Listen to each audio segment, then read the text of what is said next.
ദൈവനാമത്തിന് മഹത്വം ഉണ്ടാകട്ടെ. അനുഗ്രഹിക്കപ്പെട്ട നിമിഷങ്ങൾക്കായി ദൈവത്തെ സ്തുതിക്കുന്നു, സ്തോത്രം ചെയ്യുന്നു. ദൈവത്തിൻ്റെ നാമം എല്ലാ വിധത്തിലും, എല്ലാ സന്ദർഭത്തിലും, എല്ലാ അവസ്ഥയിലും നമ്മളിലൂടെ മഹത്വപ്പെടട്ടെ എന്ന് പ്രാർത്ഥിക്കുന്നു. നമുക്ക് സന്തോഷം വന്നാലും ദൈവത്തെ മഹത്വപ്പെടുത്തണം. ദുഃഖത്തിന് അനുഭവങ്ങളുണ്ടാകുമ്പോഴും ദൈവത്തെ മഹത്വപ്പെടുത്തണം.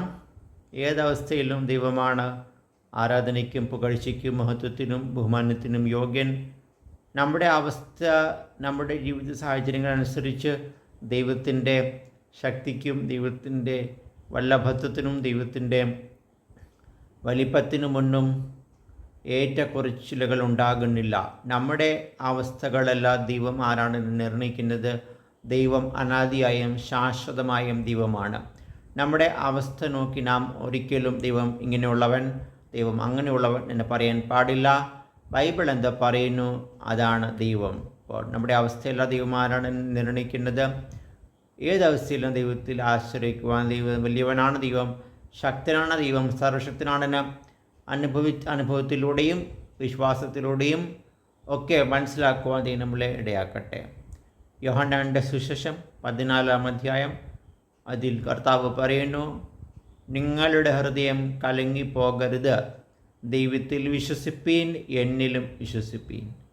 അപ്പോൾ ഹൃദയം കലങ്ങുവാനുള്ള എല്ലാ സാഹചര്യങ്ങളും നമുക്ക് ഈ ഭൂമുഖത്ത് നമുക്ക് കാണുവാൻ കഴിയും. എല്ലാ സാഹചര്യങ്ങളും നമ്മുടെ ഹൃദയം കലങ്ങുവാനുള്ള പല അനുഭവങ്ങൾ നമുക്കുണ്ടാകാറുണ്ട്.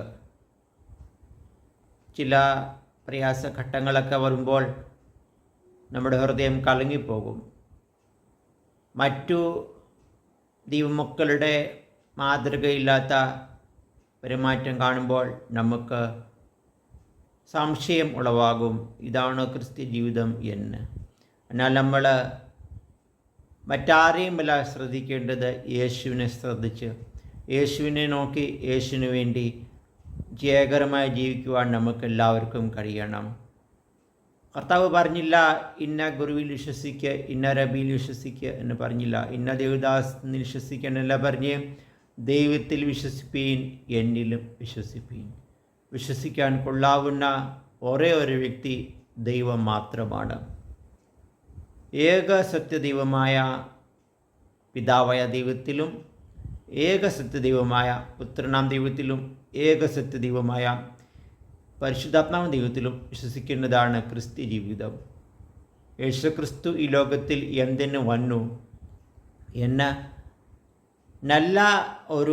അതിൻ്റെ നല്ലൊരു അണ്ടർസ്റ്റാൻഡിങ്, അതിൻ്റെ നല്ലൊരു ഗ്രഹണം നമുക്കുണ്ടായിരിക്കണം, നല്ലൊരു ഗ്രാഹ്യം നമുക്കുണ്ടായിരിക്കണം. യേശുക്രിസ്തു എന്തിനാണ് ലോകത്തിൽ വന്നത്? യേശുക്രിസ്തു ലോകത്തിൽ വന്നത് നമ്മളെ കോടീശ്വരന്മാരാക്കാൻ അല്ല, നമ്മളെ ധനാഢ്യരാക്കാനല്ല. യേശുക്രിസ്തു ലോകത്തിൽ വന്നത് നമ്മളെ സ്വർഗരാജ്യത്തിൻ്റെ അവകാശികളാക്കി തീർക്കാനാണ്. ക്രിസ്തുവിൻ്റെ കൂട്ടവകാശികൾ, ദൈവത്തിൻ്റെ അവകാശികൾ, നിത്യതയുടെ ഓഹരിക്കാരായി തീർക്കാനാണ് ദൈവം നമ്മളെ യേശുക്രിസ്തു ലോകത്തിലേക്ക് നമുക്ക് വേണ്ടി വന്ന് ക്രൂശിൽ പങ്കപാടുകൾ സഹിച്ച് 3-ാം നാൾ ഉയർത്തെഴുന്നേറ്റത്. യേശുവിനോടൊപ്പം നിത്യകാലം വാഴാനാണ്. യേശുവിൻ്റെ കൂട്ടവകാശികളായി നാം നിത്യതയിൽ ജീവിക്കുവാൻ, നിത്യത മുഴുവൻ വാഴുവാൻ വേണ്ടിയാണ് യേശുക്രിസ്തു ഭൂമിയിലേക്ക് വന്നത്. അപ്പോൾ ദൈവത്തിൽ വിശ്വസിക്കുക, കർത്താവിൽ വിശ്വസിക്കുക എന്ന് പറയുമ്പോൾ ഈ ലോകത്തിൻ്റെ കാര്യങ്ങൾ നടത്തി തരുന്ന ഒരു സഹായകനായിട്ട് മാത്രം ദൈവത്തെ കാണാൻ പാടില്ല. ചിലർ വിചാരിക്കും, ബുദ്ധിമുട്ടുള്ളപ്പോൾ ദൈവത്തിൽ വിശ്വസിക്കുക എന്ന് പറയുമ്പോൾ എല്ലാം നല്ല നോർമലായിട്ടെല്ലാം പോകും, എല്ലാം നല്ല ഭംഗിയായിട്ട് പോകും, കുഴപ്പമുണ്ടാകത്തില്ല, സാമ്പത്തിക തകർച്ച ഉണ്ടാകത്തില്ല, പ്രയാസങ്ങൾ വരത്തില്ല, ദുഃഖങ്ങൾ വരത്തില്ല എന്നൊക്കെ ആണല്ലോ എന്ന് പലരും ചിന്തിക്കുവാനിടയാകും. എന്നാൽ അതിൻ്റെയൊക്കെ മധ്യേ നാം ഓർക്കേണ്ടത്, അതിൻ്റെയൊക്കെ മധ്യേ നാം മനസ്സിലാക്കേണ്ട ഒരു കാര്യം, ദൈവം ഈ ഭൂമിയിലുള്ളതൊക്കെ നമുക്ക് അനുഗ്രഹത്തോടെ അനുഭവിക്കുവാൻ, അനുഗ്രഹത്തോടെ നാം അത് പ്രാപിക്കുവാനൊക്കെ ദൈവം ഇടവരുത്തും. എന്നാൽ അതിനുവേണ്ടിയല്ല ഇവിടെ പ്രധാനമായിട്ടും ദൈവത്തിൽ വിശ്വസിപ്പീൻ, എന്നിലും വിശ്വസിപ്പീൻ എന്ന് കർത്താവ് പറഞ്ഞത്. കർത്താവ് പറഞ്ഞതിൻ്റെ ഉദ്ദേശം, നമ്മൾ ദൈവത്തിൽ വിശ്വസിക്കുന്നത് എന്തിനാണ്? നമ്മൾ വിശ്വാസം എന്ന് പറയുമ്പോൾ വിശ്വാസം എന്നതോ ആശിക്കുന്നതിൻ്റെ ഉറപ്പും കാണാത്ത കാര്യങ്ങളുടെ നിശ്ചയവുമാകുന്നു. അപ്പോൾ ആ വാക്യം മാത്രം വായിക്കുമ്പോൾ നമ്മൾ ചിന്തിക്കും, എന്ത് ആശിച്ചാലും അത് കിട്ടുമെന്നും, എന്തോ നമ്മളെ കാണാത്ത ഏത് കാര്യം നമ്മൾ ഒരു മനസ്സ് ഉറച്ചാലും അത് കിട്ടുമെന്നും അതല്ല വിശ്വാസം. നമുക്ക് മനസ്സിൽ തോന്നുന്നത് വിശ്വസിക്കുന്നതോ നമ്മൾ മനസ്സിൽ തോന്നുന്നത് ആശിക്കുന്നതിനെ കുറിച്ചല്ല. ആ വേദഭാഗത്തിൽ തന്നെ പറയുന്നു, എന്നാൽ വിശ്വാസം കൂടാതെ ദൈവത്തെ പ്രസാദിപ്പിക്കുവാൻ കഴിയുന്നതല്ല. ദൈവത്തിൽ വിശ്വസിക്കുന്നവൻ ദൈവമുണ്ട് എന്നും അവൻ്റെ അടുക്കൽ വരുന്നവർക്ക് പ്രതിഫലം കൊടുക്കുന്നുവെന്നും അവൻ അറിയണം. അപ്പോൾ വിശ്വസിക്കുന്നത് എന്തുവാണ്? ദൈവത്തിൽ വിശ്വസിക്കണം. അങ്ങനെയാണ് തന്നെ അന്വേഷിക്കുന്നവർക്ക് പ്രതിഫലം കൊടുക്കുന്ന ഒരു ദൈവം. അപ്പോൾ ദൈവത്തെ അന്വേഷിക്കുക എന്ന് പറയുമ്പോൾ ദൈവം എവിടെ ഒരു സ്ഥലത്തുണ്ട്. നമ്മളെങ്ങനോ യാത്ര ചെയ്ത് തപ്പി പിടിച്ച് അന്വേഷിക്കുക എന്നോ ഗൂഗിളിൽ സെർച്ച് ചെയ്ത് അന്വേഷിക്കുക എന്നോ ഒന്നും അല്ല അതിൻ്റെ അർത്ഥം. ദൈവത്തെ അന്വേഷിക്കുക എന്ന് പറയുമ്പോൾ ദൈവം എന്നിലേക്കൊന്ന് വരണം, എൻ്റെ ഹൃദയത്തിലേക്ക് ദൈവം പ്രവേശിക്കണമെന്ന് മനസ്സോടെ ആഗ്രഹിച്ച് ദൈവത്തെ ഉള്ളിൽ സ്വീകരിച്ച് ആ ഉള്ളിൽ വന്ന ദൈവത്തിൻ്റെ ഹിതം, ദൈവത്തിൻ്റെ ഇഷ്ടങ്ങൾ വചനം വായിച്ച് ഗ്രഹിച്ച് മനസ്സിലാക്കി അതിന് പ്രകാരം ജീവിക്കുമ്പോഴാണ് ദൈവത്തെ അന്വേഷിക്കുന്ന ഒരു വ്യക്തിയായി തീരുന്നത്. കൊർന്നല്യോസ് ദാനധർമ്മങ്ങൾ ചെയ്തും പ്രാർത്ഥിച്ചും ഒക്കെ പോകുന്ന ഒരു മനുഷ്യനായിരുന്നു. എന്നാൽ ആ ശതാധിപൻ ഒരു യഹൂദ മതത്തിലല്ല, മറ്റൊരു ജാതിയിലുള്ള ഒരാളായിരുന്നു. എന്നാൽ ദൈവത്തിൻ്റെ ദൂതൻ അവന് പ്രത്യക്ഷനായിട്ട് പത്രോസിനെ അവിടെ വരുത്തി പത്രോസിൻ്റെ പ്രസംഗം കേൾക്കണമെന്ന് ഒരു ആലോചന കൊടുത്തു. അപ്പോൾ അവിടെ നമ്മൾ മനസ്സിലാക്കുന്ന ഒരു കാര്യം, എല്ലാ അവസ്ഥയിലും ഇങ്ങനെ സത്യാന്വേഷികൾ പ്രാർത്ഥിച്ച് അങ്ങനെ ദൈവം വെളിപ്പെടുമെന്ന് പറയാൻ നമുക്ക് നിർബന്ധമായി കഴിയത്തില്ല. പല സന്ദർഭങ്ങളിലും ദൈവം തന്നെ നേരിട്ട് ഇടപെട്ടിട്ട് തന്നെ വെളിപ്പെടുത്തിയ സംഭവങ്ങളൊക്കെ ഉണ്ട്. എന്നാലും ഈ കാലങ്ങളിൽ ദൈവം സംസാരിക്കുന്നത് തൻ്റെ വചനത്തിലൂടെയാണ്. ഈ കാലം മാത്രമല്ല, ഈ കാലത്തും ദൂതന്മാരുടെ പ്രത്യക്ഷതയും ഒക്കെ ഉണ്ടാകാറുണ്ട്. എന്നാലും പ്രാഥമികമായിട്ട് ദൈവം സംസാരിക്കുന്നത് തൻ്റെ വചനത്തിലൂടെയാണ്. ദൈവത്തിൻ്റെ വചനം ഇരുവായ്ത്തലയുള്ള ഏത് വാളിനേക്കാളും മൂർച്ചയേറിയതാണ്. അപ്പോൾ ദൈവത്തിൻ്റെ വചനം ഒരു സത്യം മനസ്സിലാക്കണം, എനിക്ക് സത്യം അറിയണം, എനിക്ക് ദൈവത്തെ അറിയണം, എനിക്ക് ജീവിതം എന്തുവാണ്, ആത്മീകം എന്തുവാണ് എന്നൊക്കെ അറിയണമെന്ന ആഗ്രഹത്തോടെ ഒരാൾ വചനം തുറന്ന് വായിക്കുമ്പോൾ അവനുണ്ടാകുന്ന പ്രകാശനം, അവനുണ്ടാകുന്ന വെളിപ്പാട്, അവനുണ്ടാകുന്ന ആന്തരികമായ ഒരു കണ്ണ് തുറക്കൽ, വിശ്വാസത്തിൻ്റെ ഒരു തുറക്കൽ, അതൊക്കെ അവനെ ദൈവം ആരാണ് അവനെ ബോധ്യപ്പെടുത്തും. അപ്പോൾ വിശ്വസിക്കുന്നവൻ എന്തു ചെയ്യും? ദൈവത്തെ അന്വേഷിക്കുക എന്ന് പറയുമ്പോൾ വചനത്തിലൂടെ അന്വേഷിക്കും. അല്ലെങ്കിൽ പണ്ട് കൊർന്നേലിയോസിന് വെളിപ്പെട്ടല്ലോ, അബ്രഹാമിന് തേജോമയന ദൈവം പ്രത്യക്ഷനായിട്ട് നിൻ്റെ ചാർച്ചക്കാരെയൊക്കെ വിട്ട് ഞാൻ നിനക്ക് കാണിപ്പാനിരിക്കുന്ന ദേശത്തേക്ക് പോകാം എന്നെ പറഞ്ഞല്ലോ. അപ്പോൾ ദൈവം എനിക്ക് വെളിപ്പെടട്ടെ, എന്നോട് സംസാരിക്കട്ടെ, ഇന്ന ദേശത്ത് പോ, ഇന്നത് ഇന്ന ജോലി ഇന്ന കമ്പനി ജോലി എന്ന് പറയട്ടെ എന്ന് കാത്തിരിക്കുകയല്ല, വചനം തുറന്ന്. അബ്രഹാമിൻ്റെ സമയത്ത് ഹോളി ബൈബിളൊന്നും ഇല്ലായിരുന്നല്ലോ. അപ്പോൾ നമുക്കിപ്പോൾ ഹോളി ബൈബിളുണ്ട്, വചനമുണ്ട്, സത്യവേദ പുസ്തകമുണ്ട്. അത് തുറന്ന് വായിച്ച് നമ്മളെ ജീവിതം മനസ്സിലാക്കാനാണ് ദൈവം നമ്മളെക്കുറിച്ച് ആഗ്രഹിക്കുന്നത്. അപ്പോൾ നിങ്ങളുടെ ഹൃദയം കലങ്ങിപ്പോകരുത്, ദൈവത്തിൽ വിശ്വസിപ്പീൻ, എന്നിലും വിശ്വസിപ്പീൻ. അപ്പോൾ ദൈവത്തിൽ വിശ്വസിക്കുക എന്ന് പറയുമ്പോൾ വചനം വിശ്വസിക്കുക. അവൻ നിങ്ങൾക്കായി കരുതുന്നതാകിയാൽ നിങ്ങളുടെ സകല ചിന്താകുലവും അവൻ്റെ മേൽ ഇട്ടുകൊള്ളുവീൻ. എൻ്റെ ദൈവമോ നിങ്ങളുടെ ബുദ്ധിമുട്ടൊക്കെയും മൊത്തത്തോടെ അവൻ്റെ ധനത്തിനൊത്തവണ്ണം ക്രിസ്തുയേശുവിൽ പൂർണ്ണമായി തീർത്തു തരും. നിന്റെ ഭാരം ഇവരുടെ മേൽ വെച്ചുകൊള്ളുക, അവൻ നിന്നെ പുലർത്തും. ഈ വചനങ്ങൾ ബൈബിളിനകത്തുള്ളതാണ്. അപ്പോൾ വിശ്വസിക്കണമെങ്കിൽ എന്ത് ചെയ്യണം? വചനം അറിയണം. വിശ്വസിക്കണമെങ്കിൽ എന്ത് ചെയ്യണം? വചനം ഗ്രഹിക്കണം. വിശ്വസിക്കണമെങ്കിൽ എന്ത് ചെയ്യണം? വചനം വായിക്കണം. അതാ വിശ്വാസം എങ്ങനെ വരുന്നു? വിശ്വാസം കേൾവിയാലും, കേൾവി ക്രിസ്തുവിൻ്റെ വചനത്താലും വരുന്നു. പ്രാസംഗികൻ്റെ ശബ്ദം കേട്ടിട്ടല്ല വചനം വരുന്നത്. നമ്മൾ യൂട്യൂബ് ഓടാക്കുമ്പോൾ ആ ഒരു ദേവദാസിൻ്റെ വോയിസിലൂടെയല്ല വിശ്വാസം വരുന്നത്. നമ്മൾ വചനം തുറന്ന് വായിച്ച് ദൈവത്തിൻ്റെ ശബ്ദം നമ്മളെ ആത്മാവിൽ നമ്മൾ കേൾക്കുമ്പോൾ, മനസ്സിൽ, ഹൃദയത്തിൽ നമ്മളത് തിരിച്ചറിയുമ്പോഴാണ് വിശ്വാസം ഉണ്ടാകുന്നത്. എത്ര പ്രസംഗം യൂട്യൂബിൽ കേട്ടാലും ബൈബിൾ തുറന്ന് വായിച്ചില്ലെങ്കിൽ വിശ്വാസം ഉണ്ടാകുകയില്ല. അപ്പോൾ നമ്മളെപ്പോഴും മനസ്സിലാക്കേണ്ട ഒരു കാര്യം, നമ്മളെപ്പോഴും മനസ്സിലാക്കേണ്ട ഒരു കാര്യം, നമുക്ക് വചനം ഗ്രഹിച്ച് നമ്മൾ ദൈവത്തെ അറിയണം. അപ്പോൾ ഞാൻ പറഞ്ഞതാണ്, ചില ഒറ്റപ്പെട്ട അനുഭവങ്ങളിൽ ദൈവം തന്നെ വെളിപ്പെടുത്തിയിട്ടുണ്ട് നേരിട്ട്. എന്നാലും 99.9% ദൈവം വെളിപ്പെടുന്നത് വചനത്തിലൂടെയാണ്.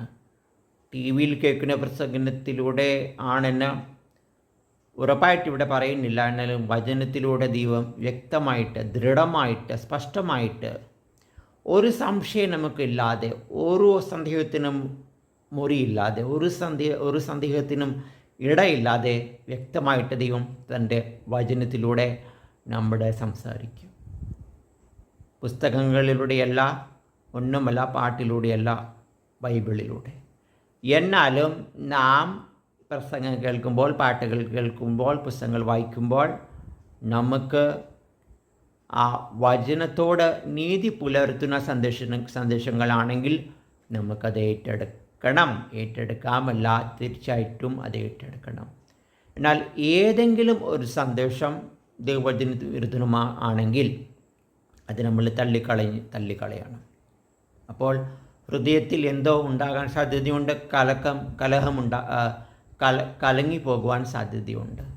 എന്നാൽ കലങ്ങിപ്പോകാതിരിക്കണമെങ്കിൽ ദൈവത്തിൽ വിശ്വസിക്കണം. അത് കണക്ക് തന്നെ നിങ്ങൾ എന്നിലും എൻ്റെ വചനം നിങ്ങളിലും വസിച്ചാൽ നിങ്ങൾ ഇച്ഛിക്കുന്നതൊക്കെയും അപേക്ഷിപ്പീൻ, അത് നിങ്ങൾക്ക് ലഭിക്കും. അപ്പോൾ കർത്താവിൻ്റെ വചനം നമ്മിൽ വസിക്കുമ്പോൾ നാം ഇച്ഛിക്കുന്നത് ദൈവം നമുക്ക് നൽകും. അപ്പോൾ വചനം ഉള്ളിൽ നിറഞ്ഞിരിക്കുന്ന, അല്ലെങ്കിൽ വചനം ഉള്ളിൽ സംഗ്രഹിച്ചു വെക്കുന്ന ഒരു മനുഷ്യൻ്റെ ആഗ്രഹങ്ങൾ എപ്പോഴും ദൈവത്തിന് മുൻസ്ഥാനം കൊടുത്തിട്ട് തന്നെ ആയിരിക്കും. അവൻ ഒരിക്കലും സ്വാർത്ഥ താല്പര്യങ്ങൾ ഉണ്ടാകത്തില്ല, തന്നിഷ്ടക്കാരനായി ജീവിക്കത്തില്ല. ദൈവഹിതം മനസ്സിലാക്കി, വചനത്തിലൂടെ മനസ്സിലാക്കി, ദൈവമേ അവിടുത്തെ വചനം ഇങ്ങനെ പറയുന്നുവല്ലോ, ഇങ്ങനെ ഞാൻ ജീവിക്കണമല്ലോ, മറ്റുള്ളവരെ ക്ഷമിക്കണമല്ലോ, അങ്ങിൽ ആശ്രയിക്കണമല്ലോ, ദൈവത്തിന് വേണ്ടി തൻ്റെ ഇടത്തോടെ പ്രമാണത്തിന് വേണ്ടി ജീവിക്കണമല്ലോ, എന്നെ സഹായിക്കണമേ എന്ന പ്രാർത്ഥന. ദൈവത്തിന് വേണ്ടി ഏത് ത്യാഗവും സഹിക്കുവാൻ എന്നെ ശക്തനാക്കണമേ എന്ന പ്രാർത്ഥന. ക്രിസ്തുവിനെ പോലെ എന്നെ ആക്കി തീർക്കണമേ എന്ന പ്രാർത്ഥന. അനേകരുടെ ആശ്വാസത്തിനായി എന്നെ ഉപയോഗിക്കണമേ എന്നുള്ള ആ പ്രാർത്ഥന. നാം അത് പ്രാർത്ഥിക്കുമ്പോൾ ദൈവം അത് കേൾക്കും. അല്ലെങ്കിൽ എന്നെ യോസെഫിനെ പോലെ ആക്കണമേ, മന്ത്രിയാക്കണമേ, രാജാവാക്കണമേ, ആട്ടിയിടുന്ന രാജാവാക്കിയ ദൈവമേ എന്നെയും രാജാവാക്കണമേ എന്ന പ്രാർത്ഥന ദൈവത്തിന് ഇഷ്ടമല്ല. ദൈവത്തിന് വേണ്ടി എരിഞ്ഞ് ശോഭിക്കുവാൻ നമ്മൾ എരിഞ്ഞ് ശോഭിച്ച് ദൈവസന്നിധിയിൽ അവസാനം അണഞ്ഞ് തീരുവാൻ വേണ്ടിയാണ് ദൈവം നമ്മളിൽ നിന്നും ആഗ്രഹിക്കുന്നത്. അത് കണക്ക് തന്നെ ആ അധ്യായത്തിൽ തന്നെ നമ്മൾ കാണുന്നുണ്ട്. എൻ്റെ സന്തോഷം നിങ്ങളിലിരിപ്പാനും നിങ്ങളുടെ സന്തോഷം പൂർണ്ണമാകുവാനും ഞാനിത് നിങ്ങളോട് സംസാരിച്ചിരിക്കുന്നു. അപ്പോൾ കർത്താവിൻ്റെ സന്തോഷം നമ്മളിൽ ഇരിക്കുവാൻ, നമ്മുടെ സന്തോഷം പൂർണ്ണമാകുവാൻ നമുക്കൊരു സന്തോഷമുണ്ട് അല്ലേ? നമുക്ക് വചനം വായിക്കുമ്പോൾ നമുക്കൊരു സന്തോഷമുണ്ട്. നമ്മുടെ ഒരു സന്തോഷമുണ്ട്. വചനം വായിക്കുമ്പോൾ, ദൈവസന്നിധിയിൽ ഇരിക്കുമ്പോൾ, ദൈവം നമ്മളെ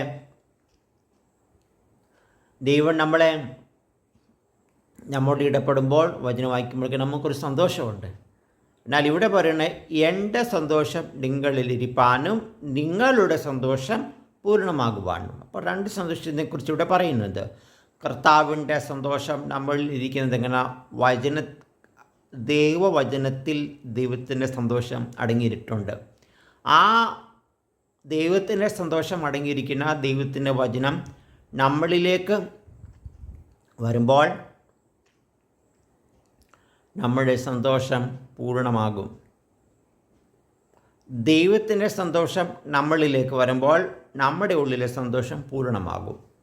അപ്പോൾ ദൈവത്തിൻ്റെ സന്തോഷം നമ്മളിൽ ഇരിപ്പാനും നമ്മുടെ സന്തോഷം പൂർണ്ണമാകുവാനുമാണ് ദൈവം നമ്മളോട് സംസാരിക്കുന്നത്.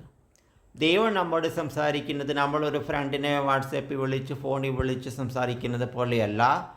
ദൈവം നമ്മോട് സംസാരിക്കുന്നത് നമ്മുടെ ഹൃദയം കലങ്ങിപ്പോകരുത്, നമുക്ക് സന്തോഷമുണ്ടാകാൻ വേണ്ടിയാണ് ദൈവം നമ്മളോട് സംസാരിക്കുന്നത്, ദൈവം നമ്മളോട് ഇടപെടുന്നത്. അപ്പോൾ ദൈവം നമ്മളെ സന്തോഷിപ്പിക്കാൻ വേണ്ടിയാണ് ആഗ്രഹിക്കുന്നത്. എന്നാൽ ആ സന്തോഷം എന്ന് പറയുമ്പോൾ നമ്മളെ പുകഴ്ത്തി പറഞ്ഞിട്ട് നിനക്കൊരു കുഴപ്പമില്ല, നീ വലിയവനാണ്, നീ ഏതാണ്ട് സംഭവമാണെന്ന് പറഞ്ഞിട്ടല്ല ദൈവം നമ്മളെ സന്തോഷിപ്പിക്കുന്നത്.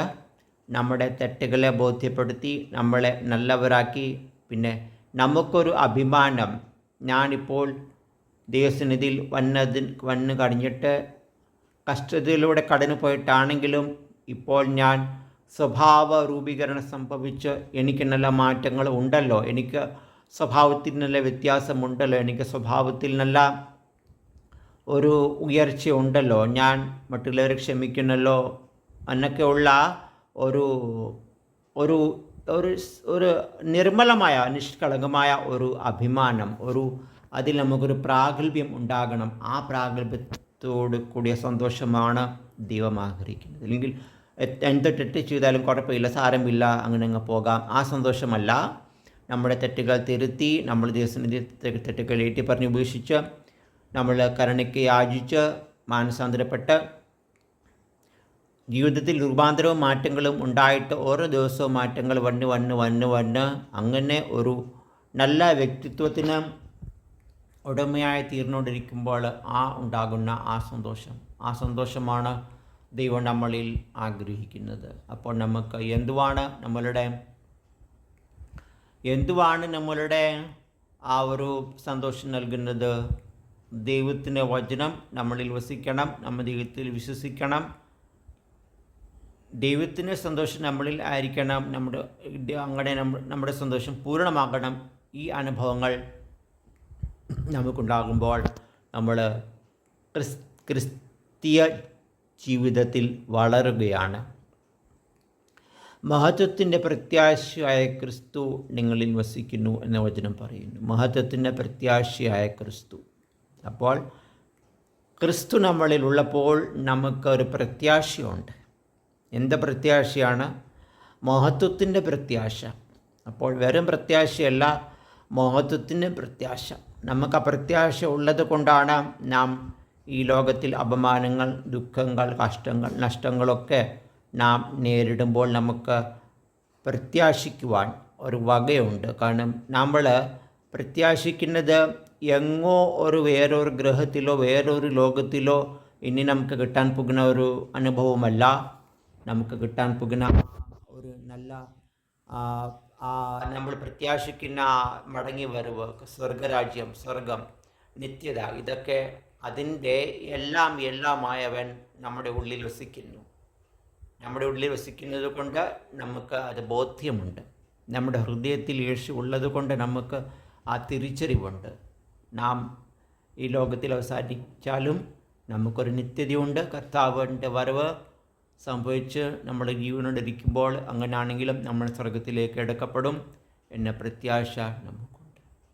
അപ്പോൾ നമ്മുടെ ഹൃദയം കലങ്ങിപ്പോകാതിരിക്കണമെങ്കിൽ ദൈവത്തിൽ വിശ്വസിക്കണം, ദൈവത്തിൻ്റെ വചനത്തിൽ വിശ്വസിക്കണം. ദൈവത്തിൻ്റെ വചനത്തിൽ വിശ്വസിക്കുക എന്ന് പറയുന്നതിൻ്റെ അർത്ഥം വചനം തുറന്ന് വായിച്ച് ഗ്രഹിച്ച് പഠിച്ച് മനസ്സിലാക്കി അതിന് പ്രകാരം ജീവിക്കുക, അതിൻ്റെ വാഗ്ദത്തങ്ങളെ മുറുകെ പിടിക്കുക. അതിൽ ദൈവം നമുക്ക് നൽകിയിരിക്കുന്ന എല്ലാ പ്രമാണങ്ങളും അനുസരിക്കുക, ദൈവത്തിൽ ആശ്രയിക്കുക. അതുകൊണ്ട് തന്നെ വചനം ഉള്ളിൽ വസിക്കുമ്പോൾ നമ്മുടെ സന്തോഷം പൂർണ്ണമാകും. നമ്മൾ ദൈവത്തോട് എന്ത് അപേക്ഷിച്ചാലും ദൈവം നമുക്ക് നൽകും. പക്ഷെ നമുക്ക് തോന്നുന്നത് പോലെയല്ല. വചനം വായിച്ച് മനസ്സിലാക്കി അതിൽ എന്ത് എഴുതിയിരിക്കുന്നത് അത് ദൈവം തരുവാൻ വേണ്ടി ദൈവത്തോട് പ്രാർത്ഥിക്കുന്നു. ദൈവം എന്തൊക്കെ തരുവാൻ ആഗ്രഹിക്കുന്ന വചനത്തിൽ ദൈവം വാഗ്ദത്തങ്ങളായി പറഞ്ഞിട്ടുണ്ട്. ആ വാഗ്ദത്തങ്ങൾ മുറുകെ പിടിച്ച് ദൈവമേ ഈ വാഗ്ദത്തം എനിക്ക് നിവർത്തിച്ച് തരണം എന്ന് നമ്മൾ ദൈവത്തോട് പ്രാർത്ഥിക്കണം. ആ പ്രാർത്ഥന ദൈവം കേൾക്കും. ആ പ്രാർത്ഥന നമ്മളെ ദൈവത്തോട് അടുത്തിരുവാൻ ദൈവം നമ്മൾക്ക് ഇടയാക്കും. അപ്പോൾ ഈ വചനങ്ങൾ നിങ്ങളെ ബലപ്പെടുത്തട്ടെ, ശക്തീകരിക്കട്ടെ. ദൈവത്തിൻ്റെ നാമം നിങ്ങളിലൂടെ മഹത്വമെടുക്കട്ടെ. എങ്ങനെ മഹത്വമെടുക്കും? നിങ്ങൾ വലിയ മന്ത്രിയായി തീർന്നിട്ടോ വലിയൊരു ധനാട്ടിനെ തീർന്നിട്ടോ അല്ല. ഏതവസ്ഥയിലും ദൈവത്തിന് മുൻസ്ഥാനം കൊടുത്തിട്ട് ഏതവസ്ഥയിലും ദൈവം എപ്പോഴും ദൈവമാണ്, ദൈവം എപ്പോഴും സർവ്വവല്ലഭനാണ് എന്ന് മനസ്സിലാക്കി ആ ദൈവം ആയിരിക്കുന്നതിന് ദൈവത്തെ സ്തുതിച്ച് മഹത്വപ്പെടുത്തി നമ്മളുടെ അവസ്ഥ കൊണ്ടല്ല ദൈവത്തെ മഹത്വപ്പെടുത്തേണ്ടത്. ദൈവം ആരാണോ അതനുസരിച്ച് ദൈവത്തെ ഏതവസ്ഥയിലും മഹത്വപ്പെടുത്തുവാൻ നമുക്ക് ഇടയാക്കണം. നമ്മൾ ഒരു പിയോണായിട്ട് ജോലി കിട്ടുമ്പോൾ ദൈവത്തിന് മൊത്തം കുറഞ്ഞെന്നോ നമ്മൾ വിശ്വാസിയായിരിക്കുന്നത് കൊണ്ട് ജനറൽ മാനേജറായിട്ട് ജോലി ചെയ്യുമ്പോൾ ദൈവത്തിന് മൊത്തം കൂടുമെന്നോ അല്ല അല്ലെന്ന് നമ്മൾ അറിയണം. നമ്മൾ പിയോണായാലും നമ്മൾ ഏത് താഴ്ന്ന ജോലി എന്നുമ്പോൾ താഴ്ന്നതിലും എൻ്റെ ഒരു ഗ്രാമറിന് വേണ്ടി പറയുവാണ്, ഏത് ജോലി ചെയ്താലും ഏത് താണവസ്ഥയിലും ഏത് ഉയർന്ന അവസ്ഥയിലും നമ്മളിലൂടെ ദൈവം മഹത്വമെടുക്കും. എങ്ങനെ? നമ്മുടെ പെരുമാറ്റത്തിലൂടെ, നമ്മുടെ ഇടപെടലിലൂടെ, നമ്മുടെ സംസാരത്തിലൂടെ, നമ്മളുടെ അനുസരണത്തിലൂടെ ഒക്കെ ദൈവം മഹത്വമെടുക്കുവാൻ ഇടയാകും. അപ്പോൾ നമ്മളുടെ ഈ ലോകത്തിലെ നമ്മുടെ പൊസിഷനല്ല ദൈവത്തിന് മഹത്വം കൊടുക്കുന്നത്. നാം ദൈവത്തിൻ്റെ പൊസിഷൻ അനുസരിച്ച് ദൈവസന്നിധിയിൽ താണിരിക്കുമ്പോൾ ദൈവം നമ്മളിലൂടെ മഹത്വപ്പെടുവാൻ ഇടയാകും. അതിനായി നിങ്ങൾക്ക് എല്ലാവർക്കും ഇടയാകട്ടെ. ദൈവം നിങ്ങളിൽ നല്ല പ്രവൃത്തി ആരംഭിച്ചിരിക്കുന്നു. അത് ക്രിസ്തുവിൻ്റെ നാളിലും അതിനെ തികയ്ക്കും. അതിൻ്റെ അർത്ഥം ക്രിസ്തുവിനെ പോലെ ആകുവാനും ക്രിസ്തുവിനെ നിങ്ങൾ ഉള്ളിൽ ഗ്രഹിച്ചിട്ടുണ്ടെങ്കിൽ, ഉള്ളിൽ സ്വീകരിച്ചിട്ടുണ്ടെങ്കിൽ, ആ ക്രിസ്തുവിൻ്റെ സ്വഭാവം നിങ്ങളിൽ ഉരുവായിട്ടുണ്ടെങ്കിൽ അത് വളർന്ന് വളർന്ന് വളർന്ന് കർത്താവ് വരുമ്പോൾ നിങ്ങൾ ദൈവ മക്കൾ എന്ന ഒരു അവസ്ഥയിൽ വളരുവാണെങ്കിൽ, നല്ലൊരു പക്വതയുള്ള നല്ലൊരു മെച്യൂറായ ക്രിസ്ത്യനായി രൂപപ്പെടുവാൻ ദൈവം നിങ്ങളെ സഹായിച്ചുകൊണ്ടിരിക്കുന്നുവല്ലോ. ദൈവം നിങ്ങളെ ഓരോരുത്തരെയും അനുഗ്രഹിക്കട്ടെ. ഈ വചനങ്ങൾ നിങ്ങൾക്ക് എല്ലാവർക്കും അനുഗ്രഹമായി തീരട്ടെ. ദൈവത്തിൻ്റെ നാമം നിങ്ങളിലൂടെ മഹത്വപ്പെടട്ടെ. ദൈവം നിങ്ങളെ ഓരോരുത്തരെയും അനുഗ്രഹിക്കട്ടെ. ദൈവത്തിന് സ്തോത്രം. ആമേൻ.